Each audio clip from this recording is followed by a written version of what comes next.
నమస్తే welcome to 4 Sides 4 Minutes నేను మీ సంపత్ కుమార్.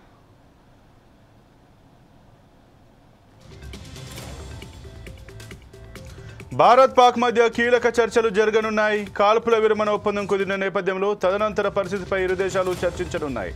సోమవారం మధ్యాహ్నం 12 గంటలకు కీలక చర్చలు జరగనున్నాయి. హాట్లైట్లో జరగనున్న ఈ చర్చలు రెండు దేశాల డైరెక్టర్ జనరల్ మిలిటరీ ఆపరేషన్స్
నమస్తే వెల్కమ్ టు 4 Sides 4 Minutes నేను మీ సంపత్ కుమార్.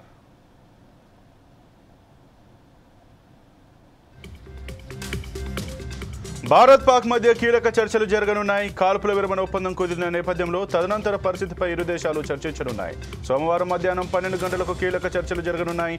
హాట్లైన్లో జరగనున్న ఈ చర్చల్లో రెండు దేశాల డైరెక్టర్ జనరల్ మిలిటరీ ఆపరేషన్స్లో పాల్గొననున్నారు. కాల్పుల విరమణ కొనసాగింపు, ఉద్రిక్త వాతావరణం తగ్గించడం వంటి కీలక అంశాలు ప్రస్తావనకు రానున్నాయి. తెలంగాణ ఈఏపీ సెట్ పరీక్ష ఫలితాలు విడుదలయ్యాయి. ఉదయం 11:15 CM Revanth Reddy EAP set రిజల్ట్స్ను రిలీజ్ చేశారు. తెలంగాణ ఈఏపీ సెట్ ఫలితాల్లో ఏపీ విద్యార్థులు సత్తా చాటారు. అగ్రికల్చర్ ఫార్మసీ విభాగంలో తెలంగాణకు చెందిన సాకేత్ రెడ్డి పెద్దకగది ఫస్ట్ ర్యాంక్తో సత్తా చాటాడు. ఇండియన్ ఎయిర్ ఫోర్స్ కీలక ప్రకటన చేసింది. ఆపరేషన్ సింధూర్ కొనసాగుతోందని స్పష్టం చేసింది. వాయుసేనకు అప్పగించిన పనులను విజయవంతంగా పూర్తి చేశామని ఇండియన్ ఎయిర్ ఫోర్స్ పేర్కొంది. ఆపరేషన్ సింధూర్పై ఊహాగానాలు నమ్మొద్దని తెలిపింది. ఆపరేషన్ సింధూర్ ఇంకా ముగియలేదని, అసత్య ప్రచారాలు నమ్మొద్దని ఎక్స్ వేదికగా ట్వీట్ చేసింది ఇండియన్ ఎయిర్ ఫోర్స్. ప్రధాని మోదీకి మల్లికార్జున ఖర్గే లేఖ రాశారు. దేశంలో ప్రస్తుతం నెలకొన్న పరిస్థితులపై చర్చించేందుకు పార్లమెంట్ ప్రత్యేక సమావేశాలు ఏర్పాటు చేయాలని లేఖలో పేర్కొన్నారు. దీంతో ప్రత్యేక సమావేశాలు నిర్వహించాలని ఖర్గే వెల్లడించారు. లక్నోలో వర్చువల్ విధానంలో బ్రహ్మోస్ క్షిపణి తయారీ కేంద్రాన్ని రక్షణ శాఖ మంత్రి రాజ్నాథ్ సింగ్ ప్రారంభించారు. ఆపరేషన్ సింధూర్ కేవలం సైనిక చర్య మాత్రమే కాదని, ఉగ్రవాదంపై పోరులో భారత్కున్న రాజకీయ, సామాజిక, వ్యూహాత్మక సంకల్పానికి నిదర్శనమని రాజ్నాథ్ అన్నారు. పాకిస్తాన్తో ఉద్రిక్తతల వేళ భారత సైన్యం ధైర్య సాహసాలతో పాటు సంయమనాన్ని ప్రదర్శించిందని, పాకిస్తాన్లోని అనేక సైనిక స్థావరాలపై దాడి చేసి పహల్గామ్ ఉగ్రదాడికి ధీటైన సమాధానం ఇచ్చిందని చెప్పారు.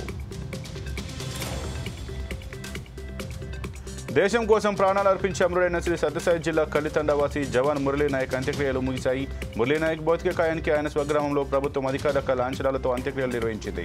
ఈ కార్యక్రమంలో రాజకీయ ప్రముఖులు, ప్రజలు భారీగా పాల్గొన్నారు. జవాన్ భౌతిక కాయానికి డిప్యూటీ సీఎం పవన్ కళ్యాణ్, మంత్రి నారా లోకేష్ నివాళులు అర్పించారు. మేడ్చల్ మల్కాజ్గిరి జిల్లా బాచ్పల్లిలోని పూజిత అపార్ట్మెంట్ నివాసులకు హైడ్రా నోటీసులు జారీ చేయడంపై బీజేపీ ఎంపీ ఈటెల రాజేందర్ తీవ్ర ఆగ్రహం వ్యక్తం చేశారు. కాంగ్రెస్ ప్రభుత్వం తుగ్లక్ పాలన చేస్తోందని విమర్శించారు. ఇంటెలిజెన్స్ సమాచారం లేకుండా సీఎం రేవంత్ వ్యవహరిస్తున్నారని, ప్రజల జోలికి వస్తే ఊరుకోమని హెచ్చరించారు. ఖమ్మం జిల్లా నేలకొండపల్లి మండలం శంకరగిరి తండాలో శ్రీ సీతారామచంద్ర స్వామి ధ్వజస్తంభ మహోత్సవ కార్యక్రమం నిర్వహించారు. ఈ కార్యక్రమంలో రెవెన్యూ శాఖ మంత్రి పొంగులేటి శ్రీనివాసరెడ్డి పాల్గొన్నారు. ఈ సందర్భంగా ప్రజలందరూ ఎల్లప్పుడూ సుభిక్షంగా ఉండాలని, వివిధ రంగాల్లో ఉన్న వారందరినీ ఉన్నత శిఖరాలకు చేర్చాలని దేవుణ్ణి కోరుకుంటున్నానని మంత్రి అన్నారు. అనంతరం స్వామివారికి ప్రత్యేక పూజలు చేశారు. ఆపరేషన్ సింధూర్ పేరుతో దాడి చేసి 100 మందిని హతమార్చింది భారత్. దీన్ని సిపిఐ నారాయణ వ్యతిరేకించారు. తాజాగా భారత్ పాకిస్తాన్ మధ్య కాల్పుల విరమణను ఆయన స్వాగతిస్తూ వీడియోను విడుదల చేశారు. భారత్ యుద్ధాన్ని ఆపడంపై పలు విమర్శలు చేశారు.